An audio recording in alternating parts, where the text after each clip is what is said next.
নমস্কার বন্ধুরা, আজকে আমি আপনাদের বানিয়ে দেখাবো এই শীতের স্পেশাল ফুলকপির পরোটা। তো ফুলকপির পরোটা বানাবার জন্য দেখতে পাচ্ছেন এখানে আমি একটা ফুলকপি কেটে ধুয়ে পরিষ্কার করে নিয়েছি। এখন এই ফুলকপিগুলো আমি একটু সেদ্ধ করে নেব।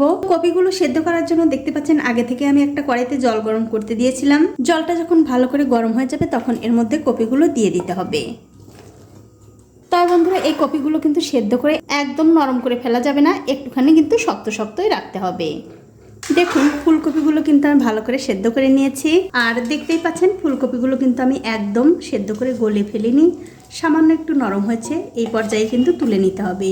এখন আমি খুব ভালো করে জল ঝরিয়ে এই কপিগুলো তুলে নেব। তুলে নিয়ে এই কপিগুলো একটু ঠান্ডা করে নিতে হবে।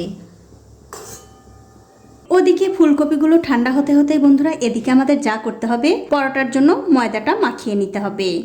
তো একটা মিক্সিং বলে এক বাটি ময়দা আমি নিয়ে নিলাম। তার মধ্যে দিয়ে দিচ্ছি স্বাদ মতো নুন, 1 চামচ চিনি, আর দিয়ে দিচ্ছি 3 চামচ মতো সাদা তেল। এবারে সব কিছু দিয়ে এই ময়দার সঙ্গে একটু ভালো করে মিশিয়ে নিতে হবে। দেখুন সব কিছু দিয়ে ময়দাটা কিন্তু আমি খুব ভালো করে মাখিয়ে নিয়েছি। এখন এর মধ্যে অল্প অল্প করে জল দিয়ে খুব সুন্দর একটা ডো তৈরি করে নিতে হবে। তবে বন্ধুরা জলটা কিন্তু একবারে বেশি দেবেন না, অল্প অল্প করে জল দেবেন আর এই ময়দাটা মাখিয়ে নেবেন। দেখুন অল্প অল্প করে জল দিয়ে খুব সুন্দর একটা ডো কিন্তু আমি তৈরি করে নিয়েছি। এখন একটা ঢাকা দিয়ে এক পাশে রেখে দেব। আর এদিকে দেখুন যে ফুলকপিগুলো আমি ঠান্ডা করতে দিয়েছিলাম সেই ফুলকপি কিন্তু ঠান্ডা হয়ে গেছে। এখন আমাদের যা করতে হবে, এরকম একটা গ্রেটার নিয়ে এই ফুলকপিগুলো একটু গ্রেট করে নিতে হবে। আর এদিকে দেখুন যে ফুলকপিগুলো আমি ঠান্ডা করতে দিয়েছিলাম সেই ফুলকপিগুলো কিন্তু একটু ঠান্ডা হয়ে গেছে। এখন একটা গ্রেটার দিয়ে এই ফুলকপিগুলো একটু গ্রেট করে নিতে হবে। তো এই দেখুন সবটুকু ফুলকপি কিন্তু আমি গ্রেট করে নিয়েছি। এখন একটা কড়াইতে দিয়ে দিচ্ছি সাদা তেল। কিছুক্ষণ পর যখন দেখবেন তেলটা ভালো করে গরম হয়ে গেছে তখন এর মধ্যে দিয়ে দিতে হবে 1/2 চামচ কালো জিরে, 1 চামচ গ্রেট করে নেওয়া আদা, আর দিয়ে দিচ্ছি 1 চামচ গ্রেট করে নেওয়া রসুন। এবারে আদা রসুনটা তেলের সঙ্গে একটু ভালো করে ভেজে নিতে হবে। যখন দেখবেন আদা রসুনটা ভালো করে ভাজা হয়ে গেছে তখন এর মধ্যে দিতে হবে 2-3টে পেঁয়াজ কুচি। এবারে আদা রসুনের সঙ্গে এই পেঁয়াজটা ভালো করে ভেজে নিতে হবে। দেখুন সব কিছু কিন্তু আমি ভালো করে ভেজে নিয়েছি। পেঁয়াজ কিন্তু বন্ধুরা একদম লাল করে না ভাজলেও চলবে।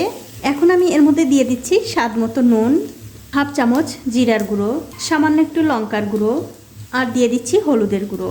এবারে এই মশলাগুলো পেঁয়াজের সঙ্গে একটু ভালো করে মিশিয়ে নিতে হবে। যখন দেখবেন খুব ভালো করে মেশানো হয়ে গেছে তখন এর মধ্যে দিতে হবে 3-4টে কাঁচা লঙ্কা, আর এই যে গ্রেট করে রেখেছি ফুলকপি সেই ফুলকপি। এখন আমি গ্যাসের ফ্লেমটা লো টু মিডিয়ামে রেখে এই ফুলকপিগুলো 4 থেকে 5 মিনিট খুব ভালো করে রান্না করে নেব।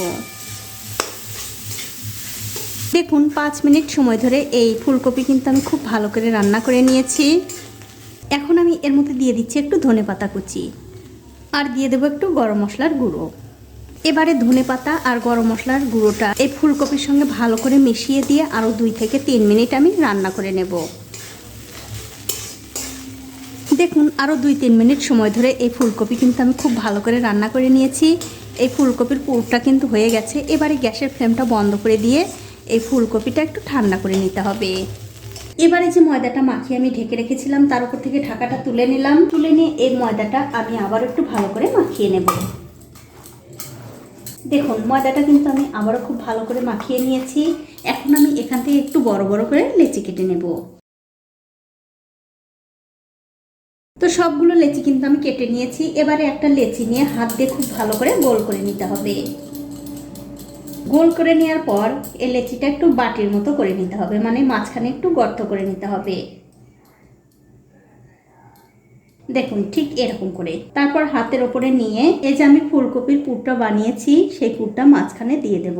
তাই বন্ধুরা এই পুরটা কিন্তু অবশ্যই ভালো করে ঠান্ডা করে তারপরে এই লেচির মধ্যে দিতে হবে।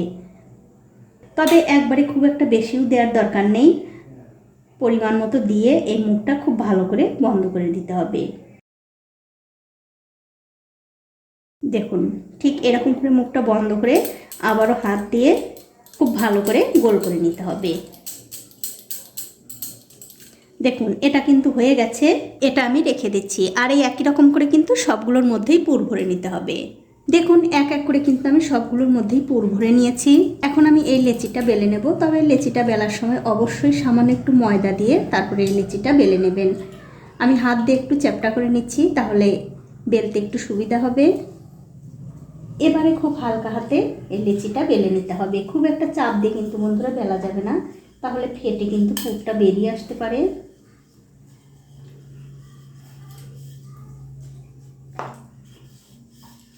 তো এই দেখুন এই পরোটা কিন্তু বেলা হয়ে গেছে, এটা আমি তুলে নিচ্ছি। এখন আমি পরোটাগুলো ভেজে নেব। তার জন্য দেখতে পাচ্ছেন একটা তাওয়া গরম করতে দিয়েছি। তাওয়াটা যখন ভালো করে গরম হয়ে যাবে তখন একটা করে পরোটা এই তাওয়ার উপরে দিয়ে দিতে হবে। কিছুক্ষণ পর যখন দেখবেন পরোটার এক দিকটা হয়ে গেছে তখন অন্য দিকটা উল্টে দিতে হবে। উল্টে দিয়ে এই দিকটাও একটু ভালো করে সেঁকে নিতে হবে। তো এই দেখুন এই পরোটার কিন্তু দুই দিকটাই আমি ভালো করে সেঁকে নিয়েছি। এখন আমি এর উপরে দিয়ে দিচ্ছি সামান্য একটু করে তেল। আর এই তেলটা দেওয়ার পরেই দেখবেন এই পরোটা কিন্তু খুব ভালোভাবে আস্তে আস্তে ফুলে উঠছে।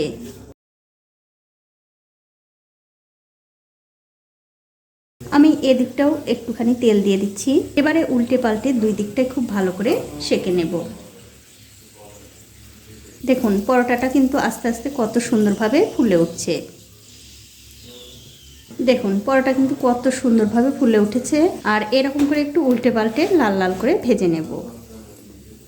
তো এই দেখুন এই পরোটাটা কিন্তু খুব ভালো করে ভাজা হয়ে গেছে, এটা আমি তুলে নিচ্ছি। আর এই একই রকম করে কিন্তু সবগুলোই ভেজে নিতে হবে। তো এই দেখুন বন্ধুরা এক এক করে কিন্তু আমি সবগুলো পরোটাই ভেজে নিয়েছি। আর পরোটাগুলো দেখে কিন্তু আপনারা বুঝতে পারছেন কতটা সুন্দর একদম নরম তুলতুলে হয়েছে। এখন এই পরোটা আপনাদের একটা ছিঁড়েও দেখাচ্ছি কতটা সুন্দর হয়েছে। দেখুন খেতে কিন্তু বন্ধুরা ভীষণ ভালো হয়। আপনারা এই পরোটাগুলো চিকেন কষা, মাটন কষা কিংবা যে কোনো আলুর দম দিয়ে খেতে পারেন, খেতে কিন্তু দুর্দান্ত লাগে। তো বন্ধুরা আমার আজকের এই ফুলকপির পরোটা আপনাদের কেমন লেগেছে? যদি ভালো লেগেই থাকে অবশ্যই একটা লাইক, কমেন্ট আর শেয়ার করতে ভুলবেন না।